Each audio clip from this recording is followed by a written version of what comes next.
A1 TV news ವೀಕ್ಷಕರಿಗೆ ಸ್ವಾಗತ. ಗಣತಿದಾರರ ಸಮಸ್ಯೆಗಳನ್ನು ಬಗೆಹರಿಸುವಂತೆ ನೌಕರರ ಸಂಘದಿಂದ ಮನವಿ.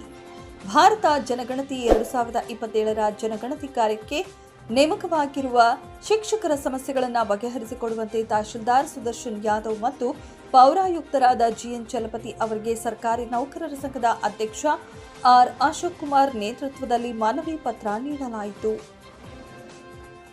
ಗಣತಿದಾರರ ಹಾಗೂ ಮೇಲ್ವಿಚಾರಕರ ಸಮಸ್ಯೆಗಳು ತರಬೇತಿ ಇಲ್ಲದವರನ್ನ ಗಣತಿ ಕಾರ್ಯಕ್ಕೆ ನೇಮಕಾತಿ ಮಾಡಿಕೊಂಡಿದ್ದು ಅವರಿಗೆ ತರಬೇತಿ ನೀಡುವುದು, ಗಣತಿ ಸಂದರ್ಭದಲ್ಲಿ ಆಗುವ ಬ್ಲಾಕ್ಗಳ ಗಡಿ ನಿರ್ಧರಿಸುವುದು, ತಾಂತ್ರಿಕ ಸಮಸ್ಯೆಗಳು, ಸಕಾಲಕ್ಕೆ ಗಣತಿದಾರರಿಗೆ ಮತ್ತು ಮೇಲ್ವಿಚಾರಕರಿಗೆ ಸಕಾಲಕ್ಕೆ ಸಲಕರಣೆಗಳು ನೀಡುವುದು, 55 ವರ್ಷ ಮೇಲ್ಪಟ್ಟು ನಿವೃತ್ತಿ ಅಂಚಿನಲ್ಲಿರುವ ಶಿಕ್ಷಕರನ್ನ ಆರೋಗ್ಯ ಸಮಸ್ಯೆ, ವೃದ್ಧ ತಂದೆ ತಾಯಿ, ಚಿಕ್ಕ ಮಕ್ಕಳ ಪೋಷಣೆ, ಗಣತಿ ಸಂದರ್ಭದಲ್ಲಿ ಆರೋಗ್ಯ ಸಮಸ್ಯೆ ಕಂಡು ಬಂದಲ್ಲಿ ತುರ್ತು ಬದಲಿ ವ್ಯವಸ್ಥೆ ಮಾಡಿ ಈ ಮೇಲ್ಕಂಡ ಸಮಸ್ಯೆಗಳು ಬಗೆಹರಿಸಿ ಗಣತಿ ಕಾರ್ಯ ಸುಗಮವಾಗಿ ನಡೆಸಲು ಸಹಕರಿಸಬೇಕೆಂದು ಅಧಿಕಾರಿಗಳಲ್ಲಿ ಮನವಿ ಮಾಡಲಾಯಿತು.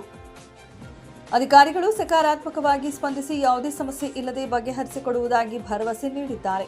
ಈ ಸಂದರ್ಭದಲ್ಲಿ ತಾಲೂಕು ಪಂಚಾಯಿತಿ ಕಾರ್ಯನಿರ್ವಹಣಾಧಿಕಾರಿ ಎಸ್ ಆನಂದ್, ಕ್ಷೇತ್ರ ಶಿಕ್ಷಣಾಧಿಕಾರಿಗಳಾದ ತನುಜಾ, ಕಾರ್ಯದರ್ಶಿ ಎಂಎನ್ ಆಂಜನೇಯಪ್ಪ, ಹಿರಿಯ ಉಪಾಧ್ಯಕ್ಷಕ ಕೆ ಶಿವರಾಜ್, ಉಪಾಧ್ಯಕ್ಷ ಜಗದೀಶ್, ಪ್ರೌಢಶಾಲಾ ಶಿಕ್ಷಕರ ಸಂಘದ ಅಧ್ಯಕ್ಷ ಆರ್ ಮಂಜುನಾಥ್, ಉಪಾಧ್ಯಕ್ಷ ಸುರೇಶ್, ಗೃಹ ನಿರ್ಮಾಣ ಸಹಕಾರ ಸಂಘದ ನಿರ್ದೇಶಕರಾದ ವಿ ಗಂಗಲಪ್ಪ, ಎನ್ ವೆಂಕಟಾಚಲಪತಿ, ಮಸ್ತಾನ್ ವಲಿ, ಎನ್ಪಿಎಸ್ ಅಧ್ಯಕ್ಷ ಎಂಎಸ್ ಮಂಜುನಾಥ್, ಮುಖಂಡರಾದ ವಿ ರಮೇಶ್, ಆರ್ ಮಂಜುನಾಥ್, ಶ್ರೀರಾಮಪ್ಪ, ರವಿಶಂಕರ್ ರೆಡ್ಡಿ ಇದ್ದರು.